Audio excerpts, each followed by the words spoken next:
नमस्कार दोस्तों, स्वागत है आपका एक बार फिर आज के मेरे इस वीडियो में। तो बहुत दिनों से दोस्तों जो बीसीजी के निवेशक हैं वो ये चाह रहे थे कि अगर कंपनी ने सभी कॉम्प्लायंसेस को पूरा कर दिया है तो वो निवेशकों के साथ क्यों नहीं आ रही है। ठीक है, एक तरफ निवेशक अगर कोर्ट का दरवाजा खटखटा रहे हैं तो कंपनी को भी तो उनका साथ देना चाहिए। अब साहब यही हुआ है, इसी के रिगार्डिंग कल एक अपडेट आया है। ठीक है, और वो अपडेट क्या है हम इस वीडियो में जानेंगे कि कंपनी किस तरह निवेशकों के साथ कोर्ट में गई है। चलिए इस वीडियो को शुरुआत करते हैं, चीजों को स्टेप बाय स्टेप समझते हैं। मेरे टेलीग्राम चैनल पे चलते हैं। ऑलरेडी ये अपडेट मैं आप लोगों के लिए कल लगा चुका हूं। और कंपनी क्यों आई निवेशकों के लिए, मैंने आपको बताया था कि कुछ निवेशकों ने ये कंपनी से क्वेश्चन किया था कि अगर आप सारी चीजें सही हैं, कॉम्प्लायंसेस सही है, रिजल्ट वगैरह सही है, सभी चीजों को, सभी रिक्वायर्ड को एलओडीआर के तहत आप पूरा कर चुके हैं, तो देन आप हमारे साथ क्यों नहीं आ रहे। तो कंपनी ने विचार किया होगा डेफिनेटली, क्योंकि बहुत तेजी से घटनाक्रम हो रहा है इसमें ब्राइटकॉम ग्रुप में। ठीक है, और मैंने आपसे कहा था कि अब बहुत तेजी से अपडेट आएंगे और उसी के रिगार्डिंग आप अपडेट दे रहे हो, देख रहे हो। तो जब सब निवेशकों ने पूछा तो देन कंपनी ने स्टेप लिया है, कंपनी भी निवेशकों के साथ आ गई है। कैसे आएगी चलिए थोड़ा सा जान लेते हैं। जो अपडेट कल आया है वो बहुत सारी चीजों को क्लियर करता है और ये वो अपडेट है। पहले इसका इंग्लिश जो वर्जन है इसको देखिए। हालांकि इंग्लिश वर्जन में भी बहुत लोग समझ जाते हैं लेकिन कुछ लोग नहीं समझ पाएंगे, तो मैं आपको बताना चाहूंगा। अगर आप इसको बैक करोगे ना, एक मिनट मैं आपको दिखा देता हूँ। देखिए, आज ही मैंने, और ये आप भी कर सकते हो, इसका हिंदी वर्जन भी आप लोगों के लिए लगाया है। ठीक है, ये हिंदी वर्जन है, इसको भी आप पढ़ लेंगे तो आपको सारी चीजें समझ में आ जाएगी। एक्चुअली जो भी अपडेट आता है मेरी कोशिश ये रहती है कि सबको अच्छी तरीके से समझ में आए, इसीलिए मैं उसका हिंदी वर्जन भी लगाता हूँ। और आप भी शायद उसको हिंदी वर्जन को लगा सकते हो, कन्वर्ट कर सकते हो। ठीक है, गूगल ट्रांसलेट बहुत आसान है, नहीं आती है तो आप मेरे से पूछ लो, मैं बता दूंगा आपको। तो गूगल ट्रांसलेट करके भी आप सारी चीजों को दोस्तों समझ सकते हो। चलिए थोड़ा सा इसको ऊपर करते हैं। ये क्या हो रहा है भाई।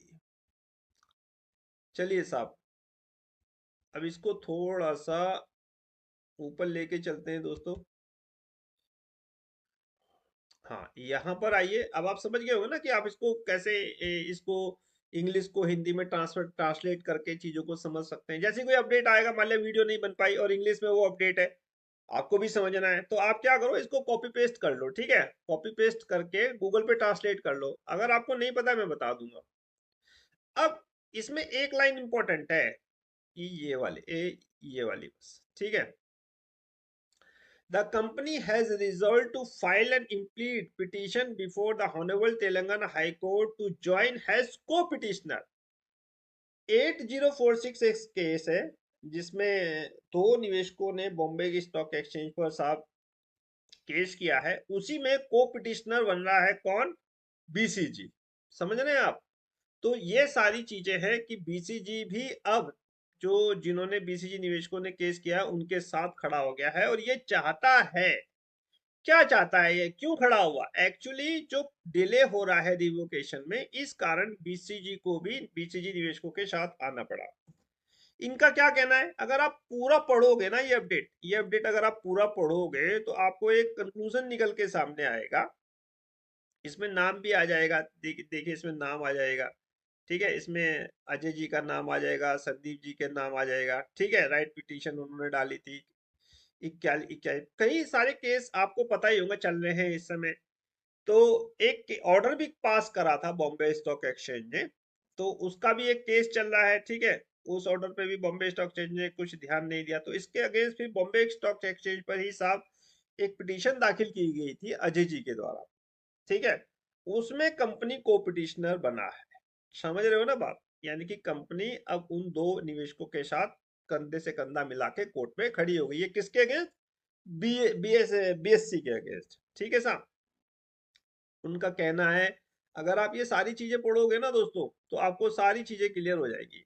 पूरा का पूरा अगर आप पढ़ोगे तो बहुत सारी चीजें क्लियर हो जाएंगी, क्योंकि इसमें यही कहा गया है पूरे अपडेट में। मैंने हिंदी वर्जन में लिखना तो किसी इसमें कहा गया है कि साहब जो शेयर होल्डर है उनकी वेल्थ जो है वो डिस्ट्रॉय हुई है, ऐसा हुआ है, फैलाना हुआ है।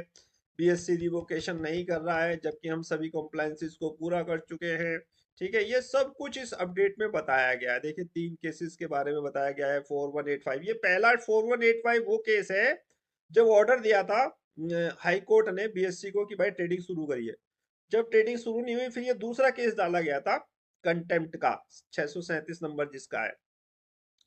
फिर एक राइट पिटीशन डाली गई थी बॉम्बे स्टॉक एक्सचेंज से। यही राइट पिटीशन, इस वाली राइट पिटीशन में ही जो बॉम्बे स्टॉक एक्सचेंज के खिलाफ सब बीसीजी और बीसीजी के निवेशक खड़े हो चुके हैं। समझ रहे हैं ना बात आपको? तो उसमें उन्होंने सारी चीजें और भी लगाई हैं, आप उनको भी जाके देख सकते हैं। बहुत सारी चीजें हैं दोस्तों। ये देखिए, ये उन्होंने लगाया है 637 का लगाया है, और नीचे मेरे ख्याल से और भी लगाए होंगे। ये वाला केस 8046 का कॉपी लगाई है इन्होंने, और ये शुरू वाले केस की भी इन्होंने कॉपी लगाई है जो ऑर्डर करा था। ठीक है, ये 4185, ठीक है। ये देखिए ऑर्डर हुए थे ना कि उन्होंने कहा था कि 2 हफ्ते के भीतर आप अपनी ट्रेडिंग शुरू करिए। सारी चीजें हैं। तो इन सारी चीजों को आपको थोड़ा सा ध्यान में रखना है, समझना है। और अब देखते हैं कि कोर्ट इस बारे में क्या फैसला लेगा। ठीक है। अब हालांकि मेरे ख्याल से 1 तारीख को एक स्टे पर सुनवाई होनी है, एक कंटेम्प्ट पे भी मेरे ख्याल से सुनवाई होनी है। इन 2 केस का तो मेरे को ध्यान है कि सुनवाई होनी है। 8046 पर अगर सुनवाई होनी होनी ये मैं अभी नहीं कह सकता आपको। तो स्टे पर तो सुनवाई होनी है क्योंकि कॉस्ट लिस्ट में वो शामिल था। बाकी कॉस्ट लिस्ट देख लेंगे, और भी कोई अगर केस इंक्लूड होगा तो मैं आपको बता दूंगा, अपडेट कर दूंगा। फिलहाल ये एक अपडेट था बीसीजी के द्वारा, जो अपने शेयर होल्डर को बताया है। बीसीजी और एक्सचेंज दोनों को बता दिया है। देखिए 30 मार्च को ये अपडेट आया था, और ये दोनों को बताया गया है, बीसीजी को भी बताया गया है मैनेजर, एंड द एनएससी को भी बता दिया है। ठीक है, कि भैया हम बीसीजी के निवेशकों के साथ खड़े हो गए। अब देखना ये होगा दोस्तों कि कोर्ट किस तरह का फैसला लेते हैं, किस तरह फेवर में हमारे यानी इन्वेस्टरों के फेवर में साफ कोर्ट फैसला लेता है। हालांकि कंपनी का निवेशकों के साथ आना ये एक बड़ी बात है, बहुत बड़ी बात है दोस्तों। क्योंकि जो लीगल एक्सपेंसेस वगैरह होते हैं ना, वो बहुत ज्यादा हो चुके हैं इस समय। तो अगर कंपनी भी आती है तो डेफिनेटली कुछ सोचना चाहिए कि भाई एक तरफ निवेशक हैं जो कोर्ट जा रहे हैं, अपने हिसाब मांग उठा रहे हैं, और अगर कंपनी कुछ ना बोले तो ये सही सा नहीं लगता। कंपनी भी अगर निवेशकों के साथ खड़े रहेगी तो क्या होगा, ये कंपनी में थोड़ी सी मजबूती या पॉजिटिविटी साइन क्लियर करता है। तो फिलहाल इस वीडियो में इतना ही दोस्तों। अगर इसके रिगार्डिंग कोई भी क्वेश्चन हो तो आप कमेंट्स हो तो आप पहले उस हिंदी वर्जन को पढ़िए। अगर आप मेरे टेलीग्राम चैनल का सदस्य हैं, नहीं है, तो आप भी इसको ट्रांसलेट करिए। ये बीएससी और एनएससी की वेबसाइट पर लगा हुआ है, और मेरे से फोन कॉल या व्हाट्सएप पे आप जान सकते हैं। टेलीग्राम पे आपको सारी अपडेट मिल ही रहे हैं। तो इजाजत दीजिए इस वीडियो को समाप्त करने की। नमस्कार।